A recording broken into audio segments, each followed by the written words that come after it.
su 69 aniversario. Definitivamente el club celeste es uno de los más importantes del país, eso no cabe ninguna duda.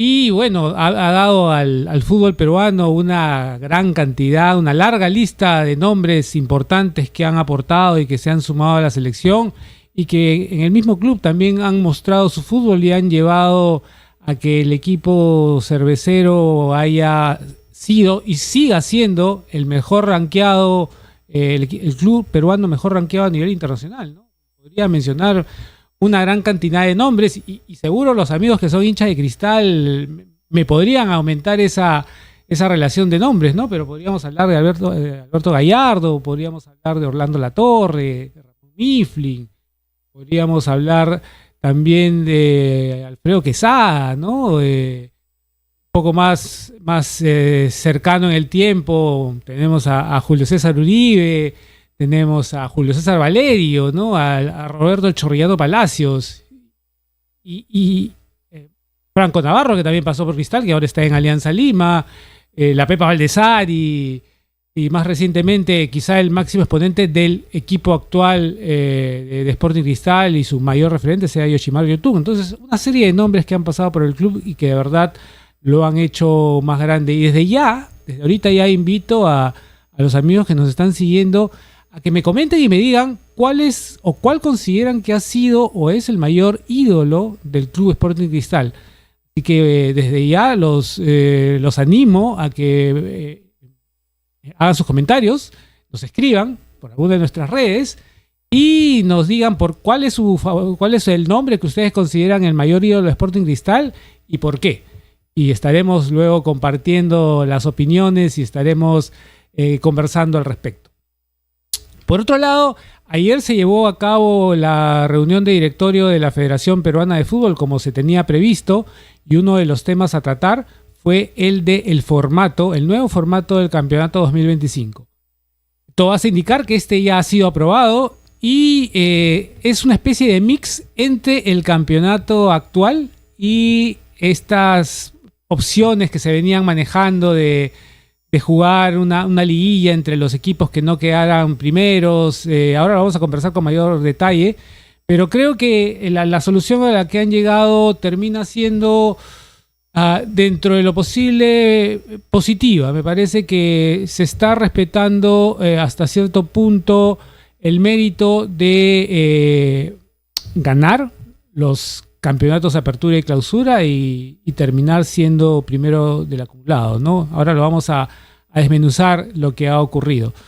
Por otro lado, se confirmó también el traspaso de Edison Flores del Club Atlas de México a Universitario de Deportes. Anoche la U ya lo hizo formal. Ya se sabía el tema, ya lo había adelantado Ian Ferrari, ya se manejaba la información, pero oficialmente anoche la U lo anunció y salió también el comunicado por parte del Atlas de que el traspaso había sido efectuado con, digamos, de una manera muy positiva para ambas partes. Ambas partes quedaban, las tres partes en realidad, ambos equipos y el jugador, quedaban satisfechos con lo ocurrido. También vamos a conversar sobre eso y sobre lo que significa Edison Flores en la U, ¿no? Lo que significa Edison Flores en este equipo de la U bicampeón y en lo que puede significar en el desempeño que va a tener para 2025, una U que todavía tiene que enfrentar torneo internacional, Copa Libertadores, fase de grupos como campeón,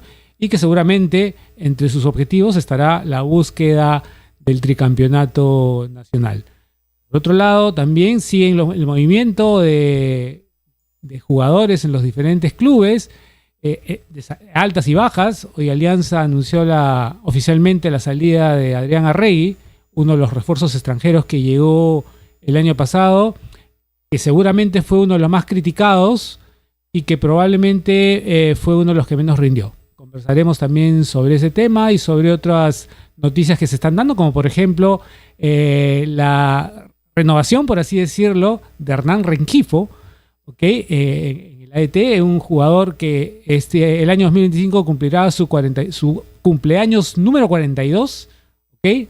O sea, no, Barcos y Guerrero no van a ser los más veteranos del campeonato, sino lo va a ser Hernán Rengifo, gran goleador peruano, que tuvo un paso importante también por la selección peruana. Recuerdo claramente un gol que anotó Uruguay sobre el final del partido. Perú está eliminado, pero igual gol de Rengifo termina complicando la situación Uruguay y termina llevándolo a jugar repechaje.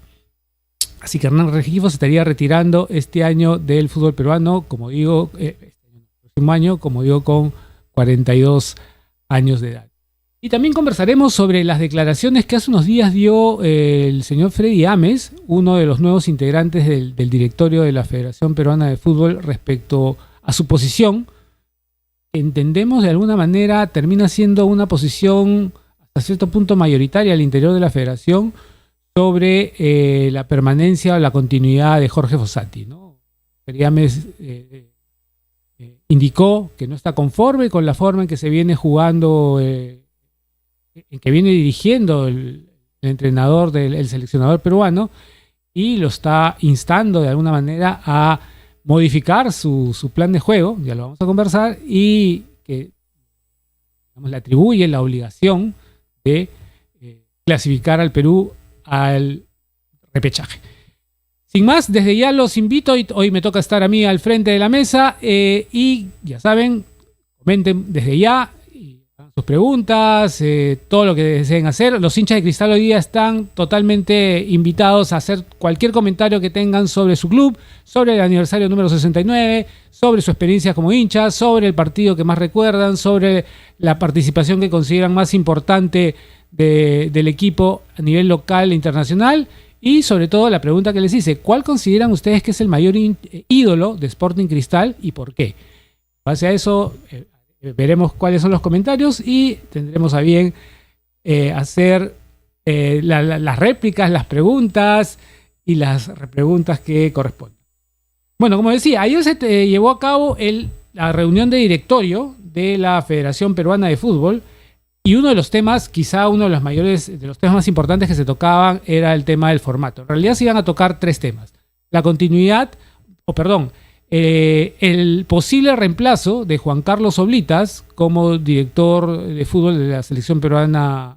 Como saben, fue desvinculado ya hace más de una semana, y se está buscando reemplazo. Todavía no se ha encontrado, todavía no hay humo blanco por ese lado. Ese era uno de los temas a tocar. El otro tema era el de los derechos de televisión, porque había habido un reclamo formal de un grupo de equipos que dicen que no han recibido los fondos de la empresa televisiva, que, como ya el mismo CEO de esta empresa había dicho días atrás, ellos le transfieren el dinero a un fideicomiso, y el fideicomiso es que la federación hace la distribución a los clubes. Un poco le dejó la pelota en la cancha de la federación. Bueno, ese tema se iba a tocar porque los clubes aducen que el mes de noviembre todavía no ha sido cancelado, ya estamos en diciembre, ya estamos prácticamente en quincena de diciembre, y entonces están preocupados por no haber recibido todavía ese dinero que les correspondía según el acuerdo al cual se llegaba.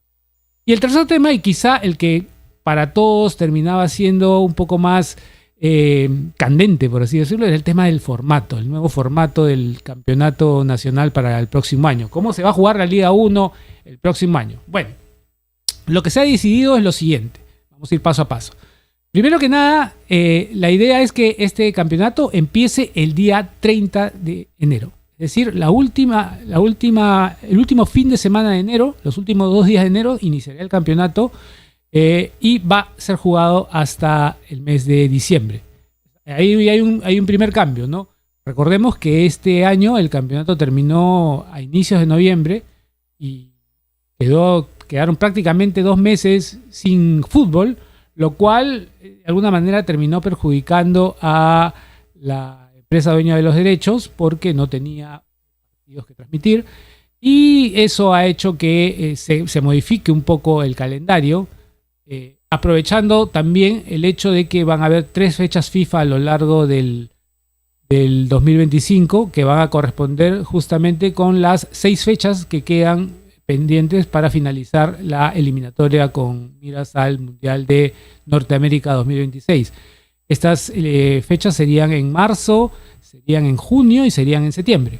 Entonces, en esas tres fechas, como saben, hay una para 10 y 15 días para que los jugadores del medio local puedan ser prestados, puedan ser cedidos a la selección para que trabaje con tiempo. Durante esos días se estaría jugando un campeonato en paralelo, que el otro día lo comentaba Pierre, que se referiría, en el cual incluiría no solo equipos de primera, sino incluiría equipos de la Liga 2, es decir, de la segunda división, e incluiría algunos equipos tradicionales del fútbol peruano que no necesariamente vayan a estar en esas dos ligas.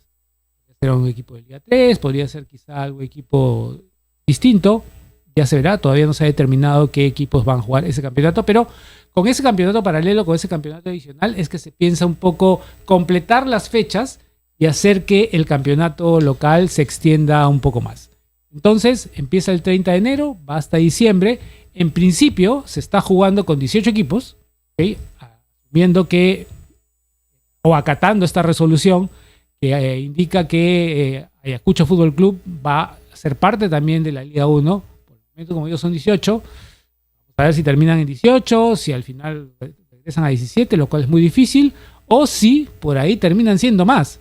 Porque ya sabemos que hay reclamos en curso. Carlos Nuche presentaba un reclamo por ahí, hay otro reclamo de Binacional y otro de la Universidad de San Martín, que vamos a ver si alguno de esos reclamos procede. En el caso de Manuche entiendo yo que van al Poder Judicial y van al TAS en paralelo, así que vamos a ver cómo se resuelve eso. Pero por el momento son 18 los equipos que participarían en este campeonato 2025, esta Liga 1 2025.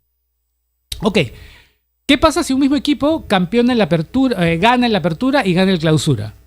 Automáticamente ese equipo sería el campeón nacional. ¿Ok? Eso es lo primero que se ha definido y que creo que es importante porque justamente veníamos hablando que se estaba pensando hacer algo similar a lo que ocurre en la Liga Mexicana. Ahí no se juega apertura de club. Ahí es un torneo largo de ida y vuelta, ¿ok? En el cual el primero del acumulado termina teniendo, digamos, la misma posibilidad de ser el campeón que el octavo del campeonato, porque se cruzan en una serie de formatos de muerte súbita, de ida y vuelta, ¿no? Aquí entonces tenemos que el ganador de la apertura y clausura, si se trata del mismo equipo, es campeón nacional directamente.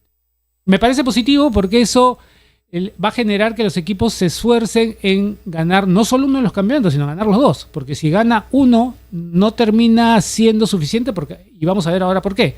Pero si gana los dos torneos cortos, es decir, gana la apertura y gana el clausura, ese equipo sería automáticamente campeón nacional. Y sería Perú 1 en la Libertadores. ¿Qué pasaría con los demás equipos en ese caso?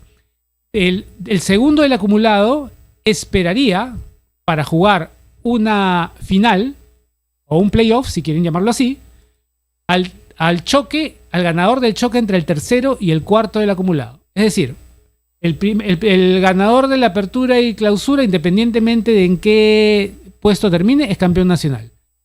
El equipo que no sea el campeón y que esté más arriba en el acumulado espera a los dos siguientes que se enfrentan entre sí en partidos de ida y vuelta. Y luego, a su vez, hay un partido final, un playoff de ida y vuelta entre este segundo, llamémoslo entre este segundo del acumulado y el tercero o el cuarto, y el ganador sería Perú 2 en la Libertadores. Luego, los otros dos que quedaron en el camino serían Perú 3 y Perú 4, y eso se determinaría de acuerdo al puntaje, de acuerdo al resultado de estos cruces. ¿Ok? Entonces, si hay un solo ganador de ambos torneos, ya sabemos, campeón nacional, es Perú 1, y Perú 2 se determina de el cruce entre el segundo del acumulado contra el ganador entre un choque entre el tercero y el cuarto. Un poco morredoso, pero creo que se puede entender la figura.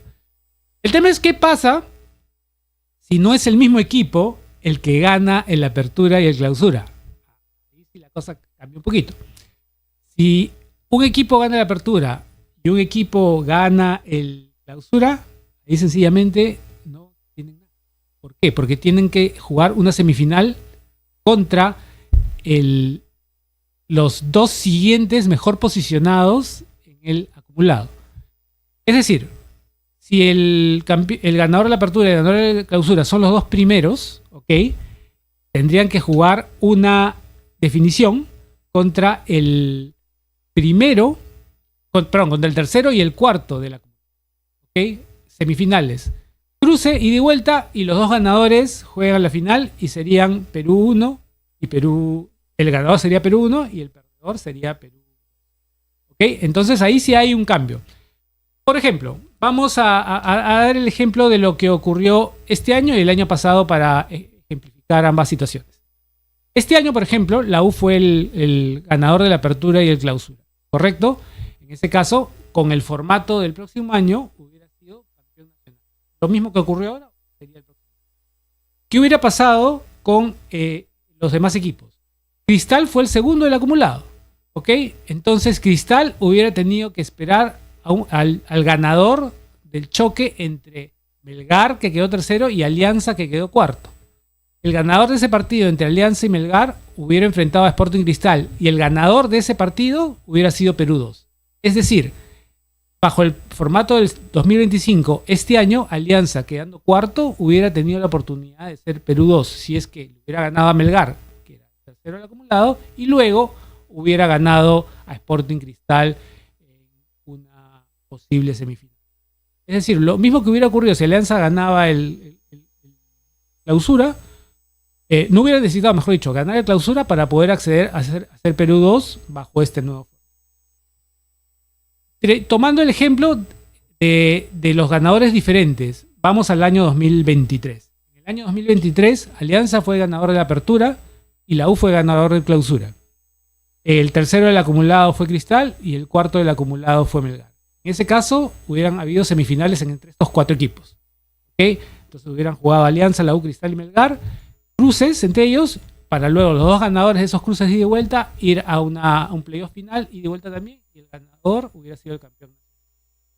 ¿Se entiende? ¿No se entiende? Bueno, eso es lo que han decidido para este año y vamos a ver cómo se da. En principio, como les decía, me parece que es un mix entre lo que se venía diciendo que iba a ocurrir, es decir, que el ganador del año, el que quedaba primero acumulado, igual iba a una final, pero tenía que esperar los dos primeros, si eran ganadores de apertura y clausura, tenían que esperar partidos entre el tercero al octavo que se iba a enfrentar y al final el octavo podía terminar siendo campeón nacional. Bueno, eso aparentemente no va a ser así, ha cambiado.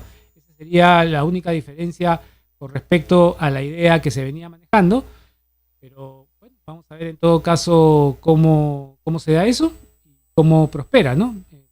Esa es la decisión. Y vamos a seguir conversando sobre eso de todos modos en el siguiente bloque, luego de esta breve pausa que vamos a hacer después de esta mención. Atención, hinchas de los deportes. Betano, reconocida como la mejor casa de apuestas deportivas de 2023, te ofrece cientos de alternativas para jugar. Y si eres cliente nuevo, podrás reclamar tu bono de bienvenida de hasta 500 soles. Betano, el juego comienza ahora. Vámonos a una pequeña pausa y volvemos en segundo tiempo. Qué buen rinto me he descargado. Finalmente, es hora de hacer algo más emocionante con tu celular. Descarga la app Betano y disfruta de la acción futbolística con un bono de bienvenida hasta 500 soles. Betano, el juego comienza ahora. Solo para mayores de 18. Juega con responsabilidad.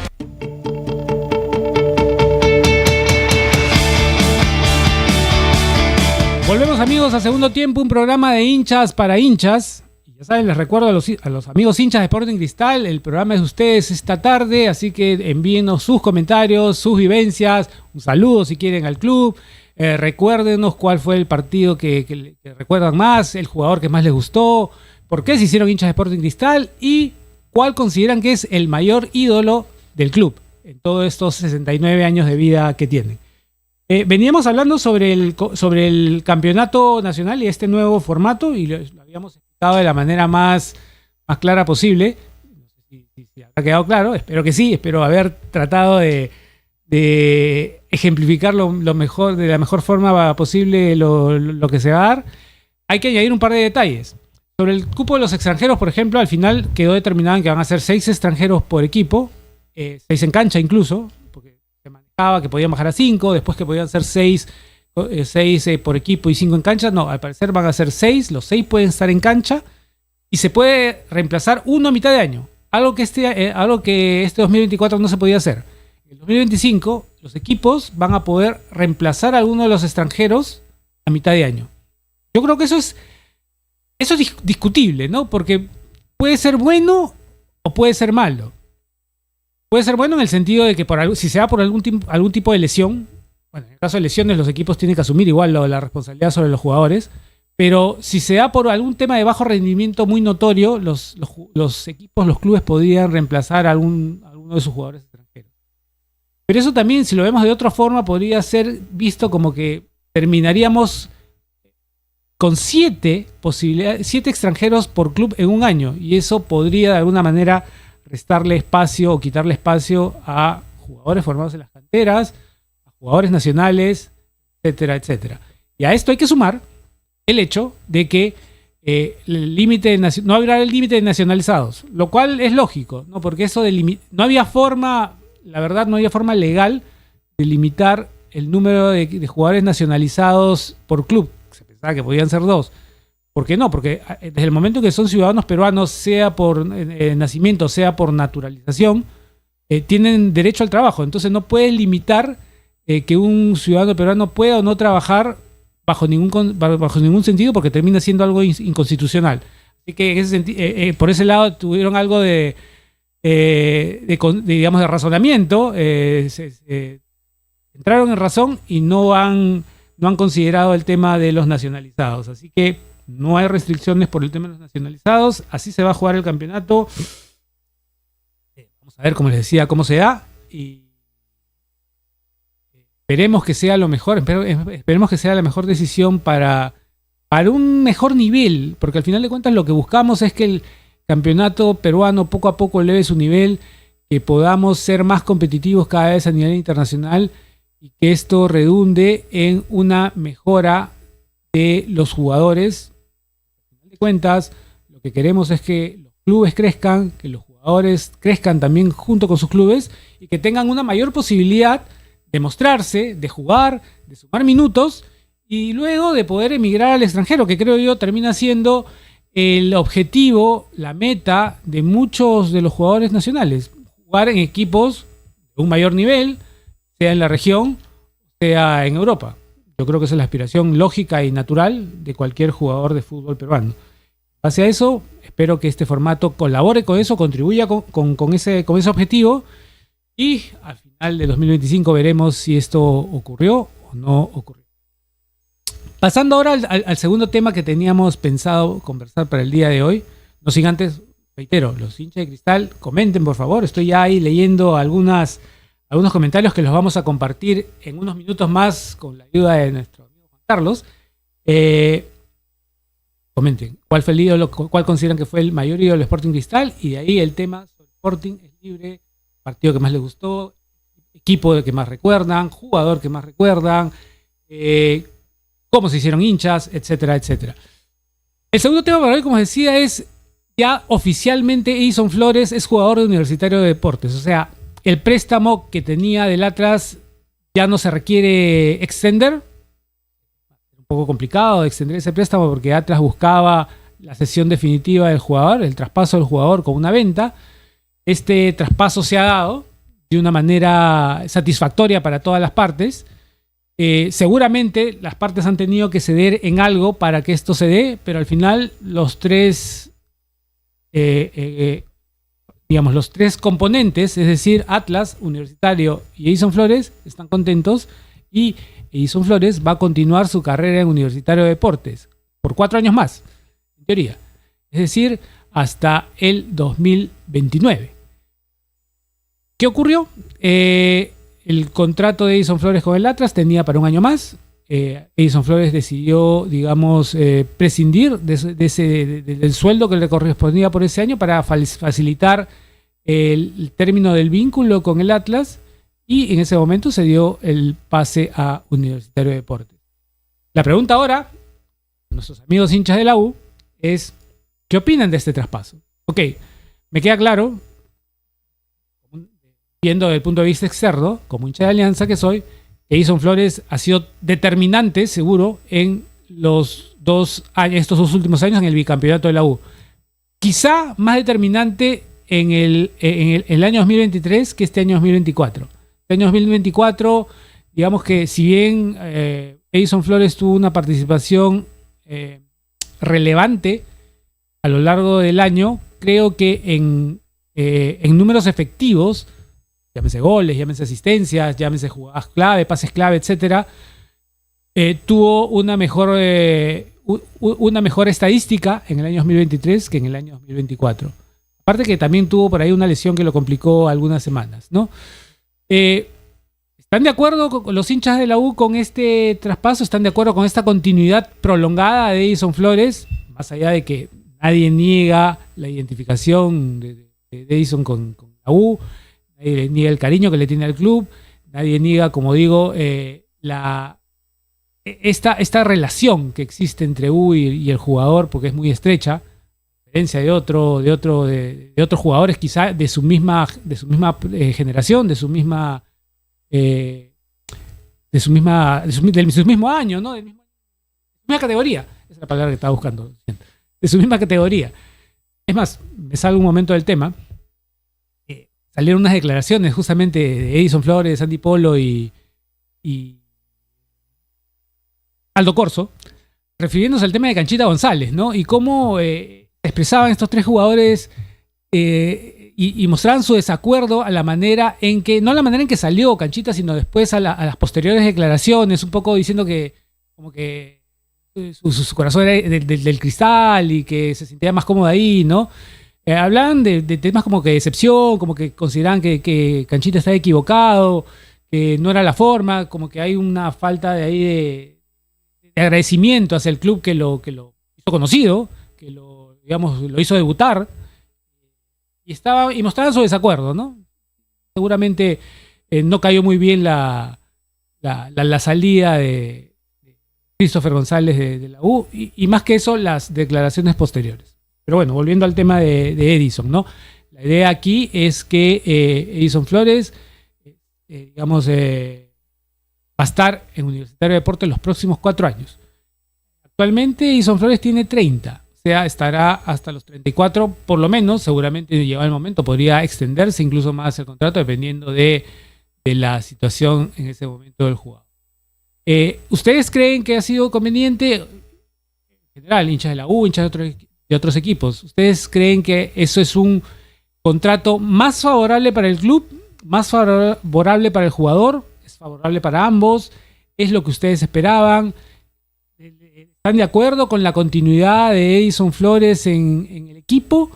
¿O creen que de repente no era tan necesaria su renovación? De repente sí, pero menos tiempo, no 4 años, sino 1 o 2 años más. Déjenos ahí sus comentarios para también añadirlos a los temas que vamos a hablar en unos momentos. ¿Okay? Entonces, creo que podemos ir, Juan Carlos, si es que estás por ahí, revisando algunos de los comentarios que tenemos para ver sobre todo las primeras cosas que nos han escrito sobre el Sporting Cristal, ¿no? Sobre las preguntas que habíamos hecho, el aniversario de Cristal, el mayor ídolo que los amigos consideren del club, y un poco cuál fue el mejor equipo que vieron, y el tema del hinchaje. Así que vamos a ir viendo qué comentarios tenemos por ahí, si es que nos ayudan. Mientras tanto, recuerden, sigan escribiendo a cualquiera de nuestras redes, Facebook, YouTube, para poder compartir sus comentarios. Si no los tenemos en pantalla, igual los vamos leyendo por aquí. A ver, tenemos el comentario aquí de Quique Hidalgo, que dice: salud Cristal. Y nos envía un avatar de Happy Birthday, ¿no? Sí, de verdad, y reitero, saludo, ¿no? Cristal es uno de los equipos grandes del fútbol, eso nadie tiene duda de ello.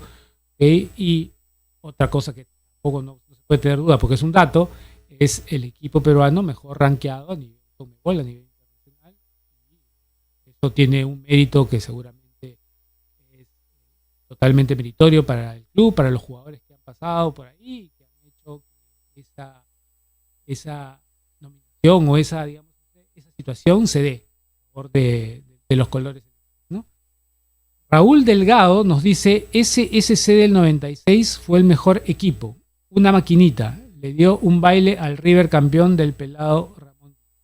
Claro, recordamos el equipo de Cristal del 96-97, ¿no? Probablemente de los que tenemos un poco de 50 años hacia abajo, es quizá el mejor equipo de Cristal que hemos visto, seguramente uno de los equipos peruanos que se han visto en competición internacional, ¿no? Yo creo que eso es realmente innegable, ¿no?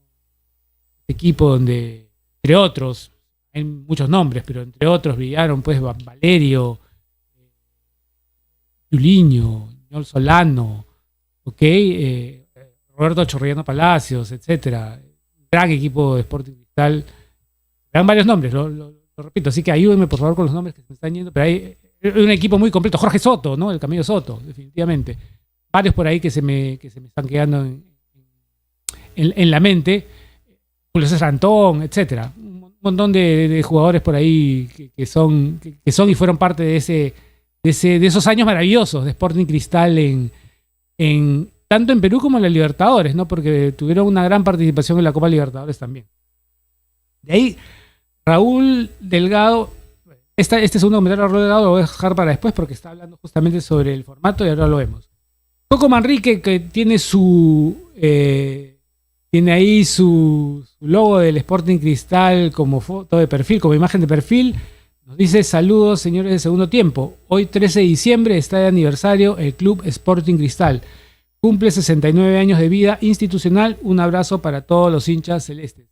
Así es, Coco, un abrazo para todos los hinchas celestes. Y en tu nombre también le extiendo mi saludo a todos mis grandes amigos del Colegio La Salle quienes compartimos un chat y que seguramente están celebrando también, aquellos que son hinchas de Cristal, que son muchos, varios nombres por mencionar, están celebrando este 69 aniversario del club, así que un saludo, un abrazo para todos ellos y salud Cristal, se lo merecen y disfruten de la celebración. Raúl Delgado, ahora sí vamos a hablar un poco sobre el formato, los comentarios que Raúl Delgado nos dice. Esas bases son un mamarracho, o sea, el cuarto puesto puede ser campeón, abusivos. Sí, Raúl, es cierto, como mencionaba, si es que el mismo equipo no gana el Apertura y el Clausura, hay la posibilidad de que el cuarto pueda acceder a ser el campeón nacional. Es decir, no sirve de nada ganar solo uno de los dos torneos. Sirve solo a nivel, digamos, de tener del palmarés, de tener un título más. Y acá viene una discusión que a veces se da, ¿no? En otros países, voy a salir del tema, lo siento. En otros países se cuenta cada uno de los títulos de los torneos cortos, no solo el título nacional. Es decir, por ejemplo en Argentina, ¿no? Se cuenta si fue ganador, si fue campeón le llaman campeón de la Apertura, campeón de la Clausura, y esos títulos van sumando. Aquí solo se considera el título nacional de fin de año, ¿no? Y por eso se les distingue y se les dice ganador de la Apertura y ganador de la Clausura. Ahora que el campeonato va a cambiar, ahora que el formato va a cambiar y que el ganador de la Apertura si es diferente al ganador de Clausura, puede no ser campeón nacional y puede sencillamente no tener ningún aliciente para llegar a esa final, deberíamos empezar a considerar esos títulos, deberíamos sumarlos al palmarés de cada uno de los clubes. Es una pregunta que la dejo ahí dando botecitos para tocarla en algún momento más adelante. Después tenemos el comentario de Raúl Delgado, que continúa. Y si el ganador de la Apertura hace un pésimo Clausura y queda décimo en el acumulado, ¿juega igual los playoffs? Buena pregunta, Raúl. Todavía no se ha definido eso. Hay ciertos detalles que tienen que todavía ajustarse, porque, por ejemplo, estábamos hablando de que si ganaba el mismo equipo la Apertura y la Clausura, era campeón nacional. Ok, pero ¿qué pasa si el segundo del acumulado, o sea, en ese caso no hay tanto problema, porque el segundo del acumulado, sea quien sea, o el primero, porque ¿qué pasa si ese campeón ganó ambos torneos, pero no es, bueno, en teoría debería ser el ganador del acumulado, ¿no? La lógica indica que debería ser el primero del acumulado y que el segundo debería ser el... Pero bueno, vamos a ver en todo caso cómo se va dando. Si queda décimo el acumulado, juega igual los playoffs. Esa parte todavía no está definido. Hay que ver qué es lo que deciden en la versión final, porque esto se ha aprobado, todavía está en borrador, todavía no han salido las bases. Una vez que hagan publicadas las bases, conoceremos estos detalles sobre qué pasa con las posiciones finales de estos equipos si ganan alguno de los dos torneos. A ver, tenemos más comentarios por aquí. Raúl Delgado continúa y nos dice SSC versus River. Ese Cristal versus River de la Copa del 96 fue un baile. El pelado Díaz lo recordó, claro, gran partido. Ese contra River. Varios de esos partidos. Como digo, 96-97 el equipo de Cristal hizo grandes partidos en el internacional. Y es totalmente genial que los hinchas lo recuerden. Yo creo que no solo los hinchas de Cristal, ¿no? O sea, como peruanos, yo creo, es mi opinión personal, yo respeto la de los demás, yo creo que hay ciertos momentos en que uno tiene que reconocer, más allá de que nuestro equipo, del cual eres hincha, si hace o no hace un buen torneo internacional. Yo no puedo decir que estos años de Cristal fueron fantásticos. A nivel internacional dejaron muy alto el nombre. Euclides Masco Quispe nos dice: saludos desde Arequipa a todo el plantel de Segundo Tiempo, un programa excelente de análisis. Gracias, Euclides, por tus comentarios, gracias por estar en sintonía. El Segundo Tiempo es un programa de hinchas para hinchas como tú y como todos los que nos están siguiendo y están comentando, y tratamos de hacer lo mejor posible para que ustedes reciban toda la información y que puedan tener un espacio también para compartir sus opiniones, compartir sus comentarios y que se sientan parte del programa. Toño Bocanegra. Hola, Toño, ¿qué tal? ¿Cómo estás? Toño nos dice: buenas noches, amigos de Segundo Tiempo. Saludos cordiales desde el INSE. Arriba Alianza. Miren, está bien el formato, que se quede. Grone, y saludar a los rimenses por su aniversario. Excelente programa, suerte. Saludos a Pedro también. Gracias, Toño. Sí, saludo para Pedrito, que se está recuperando de temas de salud, como dije hace unos días. Pronto espero que esté de vuelta aquí en cabina. Sí, saludos para Sporting Cristal. Y el torneo, digamos, el formato, a ver, pudo ser peor. Yo lo voy a poner de esa manera. Pudo ser peor ese formato.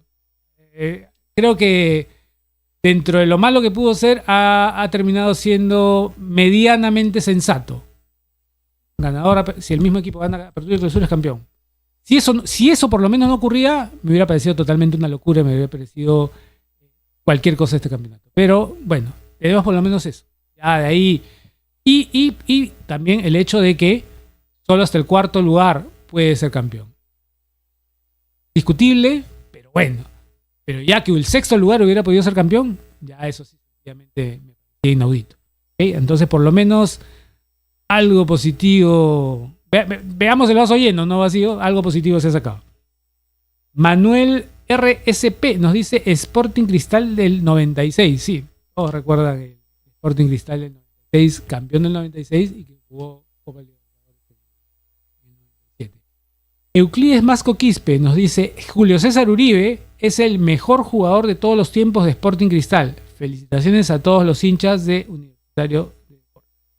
Ok, Euclides, perfecto. Justamente había pedido, díganos los hinchas de Sporting Cristal, quién considera, o los hinchas en general, quién consideran el mayor ídolo de Sporting Cristal a lo largo de los años. Y para Euclides es Julio César Uribe. Gran jugador, Julio César Uribe. Probablemente esté entre el top 10, top 10 de mejores jugadores de Perú a lo largo de la historia. En algún momento lo vamos a hacer. Sí, si me apuran en este momento, diría que Uribe podría estar tranquilamente en el top 10 de los mejores jugadores de Cristal, sin duda. Y de la selección peruana, probablemente también. Víctor Tapia, Víctor nos dice: saludos para el programa de Segundo Tiempo de Radio Ovación. Saludos también para ti, Víctor. Gracias por siempre estar en sintonía de la radio y del programa. A ver si se me queda por acá algún otro comentario. No, por el momento creo que están todos leídos. También nos pueden comentar sobre el caso de Edison Flores y su renovación, que como digo es por 4 años y es una relación importante entre el club y el jugador. No sé si de acá en 4 años mantendrá el nivel Edison. Todavía va a ser un jugador joven, 34 años. Pero bueno, veamos cómo llega y qué es lo que ocurre de aquí en adelante. Vamos a irnos ahora a una segunda pausa, pero recuerden que pueden seguir comentando y en el siguiente bloque también vamos a leer lo que ustedes tengan a bien opinar. Una pequeña pausa y volvemos aquí en Segundo Tiempo, un programa de hinchas para hinchas. Qué buen rinto me he descargado. Finalmente, es hora de hacer algo más emocionante con tu celular. Descarga la app Betano y disfruta de la acción futbolística con un bono de bienvenida hasta 500 soles. Betano, el juego comienza ahora. Solo para mayores de 18. Juega con responsabilidad.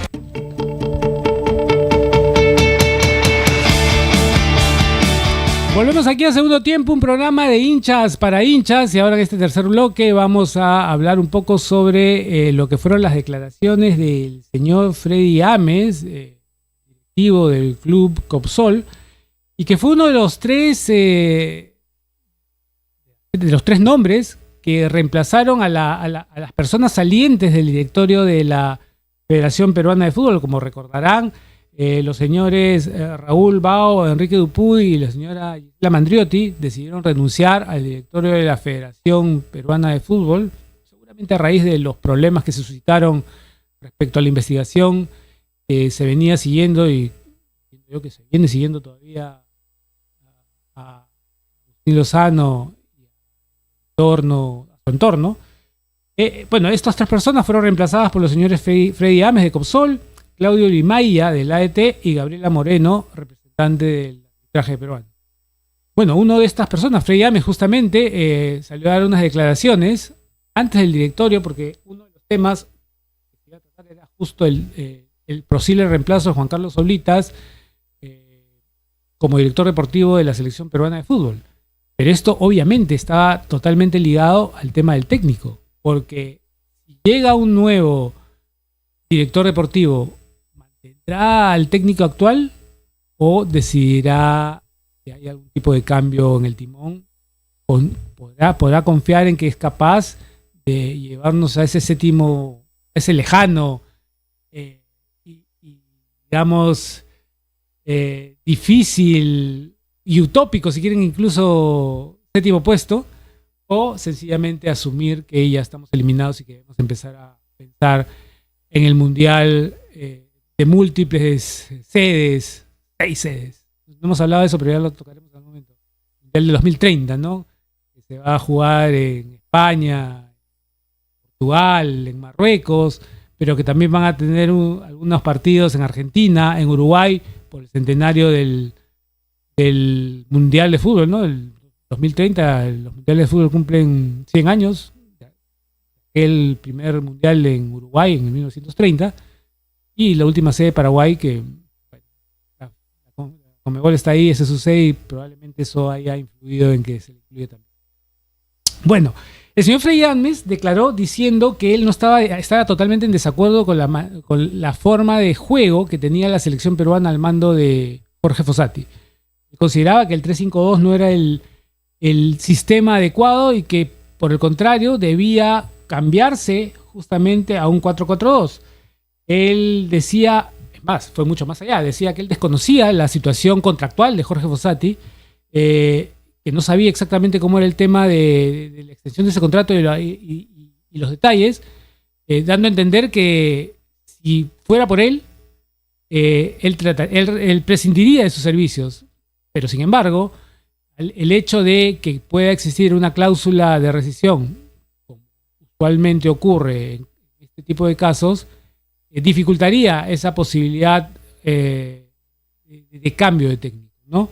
En todo caso, él lo que hacía era instar al DT, al seleccionador nacional, a que cambiara el sistema y a que viera la forma, ya que sus términos ya estaba sentado en el caballo, ¿no? De que viera la forma de cómo encauzar o reencauzar a la selección peruana en el camino correcto de cara a una posible clasificación al Mundial, ¿no? O por lo menos a llegar a ese séptimo puesto del repechaje.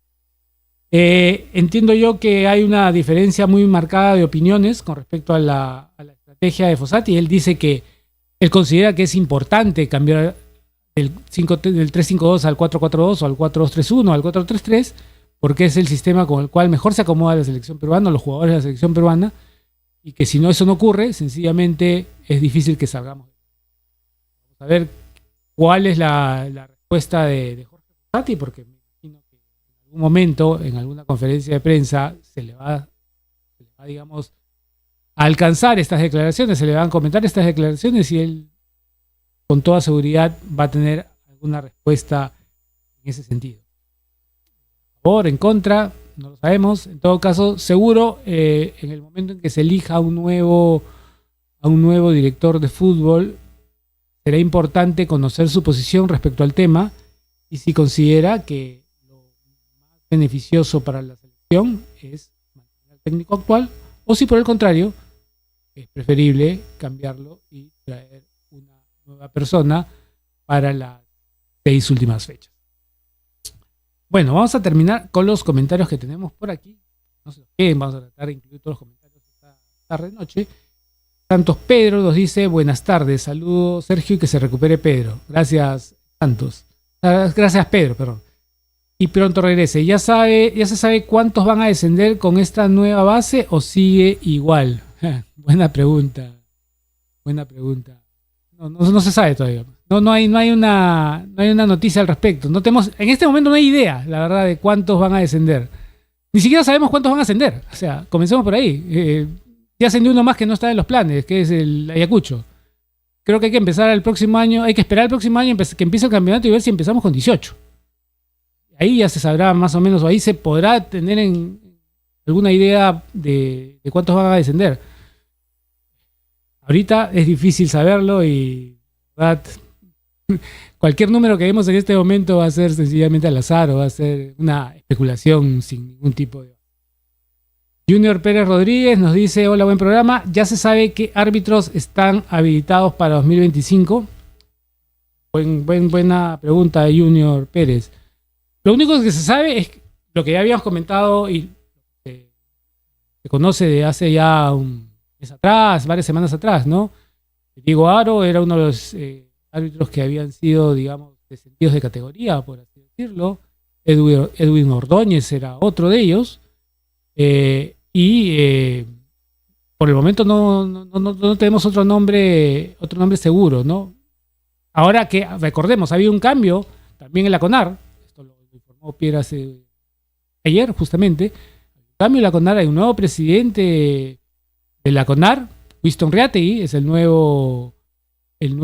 reemplazante de la señora Retuerto, que era la antigua presidenta, y entonces seguramente habrá también algún cambio, algún tipo de reestructuración en la Comisión Nacional de Árbitros, y en base a ahí habría que ver qué decisión toma con respecto a quienes ascienden, quienes descienden, quienes son postulados a ser árbitros FIFA, quienes no. Esperemos unos días, unas semanas, a que el señor Reategui presente algún tipo de informe o dé una conferencia de prensa comunicando cuál va a ser su estrategia, cuál va a ser su plan de trabajo. Yo sé que los árbitros la CONAR tiene un tipo de trabajo que es un poco más discreto, no es que puedan expresar muchos temas por el mismo hecho de la labor que realizan, pero seguramente, y conociendo un poco las características del señor Reategui, seguramente vamos a tener una conferencia de prensa por ahí donde va a presentar algunas de las ideas que tiene en mente. Bueno, básicamente eso era lo que tenemos para hoy, algunas noticias sueltas. Como ya sabemos, Fabricio Roca va ya lo habíamos dicho, al Juan Pablo II College, sigue perteneciendo su pase al Sport Boys, pero por el momento va a jugar por el Juan Pablo II College. Sin embargo, hoy día dijo que si tuviera en algún momento que escoger entre Alianza, la U y Cristal, se inclinaría un poco por Alianza. Así que, digamos, si en algún momento esto se da, a mí me parece particularmente, Fabricio Roca me parece un buen jugador, es un 9, joven, con mucho potencial, que por una u otra razón lamentablemente todavía no ha terminado de explotar. Esperemos que lo haga, tiene mucho para crecer. ¿Qué ocurre? ¿Cómo le va en este Juan Pablo II? Que es uno de los dos equipos que han ascendido en primera división, junto con el Alianza Universidad de Huánuco, y con esto ya son 11 los equipos de 18 que van a jugar el campeonato, que son de altura. Más de la mitad, el año pasado era la mitad, ahora es más de la mitad de los equipos del torneo peruano son locales en altura, lo cual le agrega un grado de dificultad mayor a este campeonato y definitivamente los clubes van a tener que tomar medidas al respecto, ¿no? En todo sentido, tanto al momento de sus fichajes nacionales como de sus fichajes internacionales, porque una cosa es planificar un torneo donde tienes pues 9 o 8 partidos en el llano, y otra cosa es planificar uno donde tienes 11 partidos en altura. Sí es cierto, mayor o menor altura, no es lo mismo probablemente la altura de los 2500 de Arequipa que la altura de Cajabamba, que es mayor, la altura de Andahuaylas, que es mayor, ¿no? Cuestión de ver, o de Cusco, 3300 de Cusco. Bueno, vamos a ver cómo planifican los equipos, cómo lo plantean y en base a eso cómo terminan cerrando el tema de los fichajes que se están dando en los últimos días, ¿no? Todavía no se han cerrado, si bien el libro de pases todavía se cierra el 25 de febrero, si no me equivoco, obviamente no van a esperar esos plazos los equipos para completar sus planteles, ¿no? Las pretemporadas ya están empezando, la pretemporada de Alianza ya empezó, está en Ceneguilla, trabajando durante 10 días. En el caso de la U, que venían haciendo trabajo de recondicionamiento, han hecho una para, hoy día han parado y de acá ya no se han reunido, todavía han estado reunidos en un almuerzo de camaradería, y de ahí ya vuelven a los trabajos el día 3 de enero. En el caso de Sport Boys, su pretemporada empieza la próxima semana, el día 16, el lunes 16, con miras también al 2025, y así los demás equipos. Melgar también ya empezó a trabajar, y los demás en los próximos días seguramente también estarán empezando sus trabajos, ¿no? Con miras al próximo año. Entre los rumores, bueno, se dice que Pablo Lavandera dejaría Melgar a Arequipa. Por ahí algunos empiezan, yo creo que más deseo que rumor, empiezan a vincularlo nuevamente con Alianza Lima. Muchos hinchas de Pablo Lavandera, entre los hinchas de Alianza. No sé si será la mejor idea o no en lo personal. Me parece un buen jugador, pero no sé si sigue siendo el momento de Lavandera para Alianza. Dependerá en todo caso de los fichajes que sean. Sabe jugar a la altura y quizás eso sea un plus, pero en fin. Y el caso que ya se tocó de Rafael Romo todavía sigue en stand-by. Se ha presentado la oferta formal. Alianza busca el préstamo de Romo, no busca la compra de Romo, está fuera de alcance con pagar la cláusula de salida. Así que se le está haciendo la oferta correspondiente al Club Universidad Católica de Ecuador para ver si Rafael Romo puede vestirse de azul el próximo año. Sería un buen aporte tanto para Alianza como para el fútbol peruano, tener un arquero de selección, un arquero vigente, un arquero que actualmente juega eliminatorias en el país. Yo creo que para el jugador sería importante también integrar el plantel de uno de los equipos más importantes del Perú, ¿no? Más allá de que la posibilidad de jugar partido internacional no es alta, tiene una sola fase por jugar Alianza Lima, juega la fase 1, recordemos la primera semana de febrero. Esperemos que pueda superarla y que pueda llegar próximamente a fase de grupos. Bueno, eso es todo conmigo por hoy y por esta semana. Ha sido un gusto estar con ustedes y compartir. Nuevamente saludos a la gente, a los hinchas de Sporting Cristal. Quédense en sintonía, que a continuación viene Ovación, edición central. Muy buenas noches y hasta el lunes.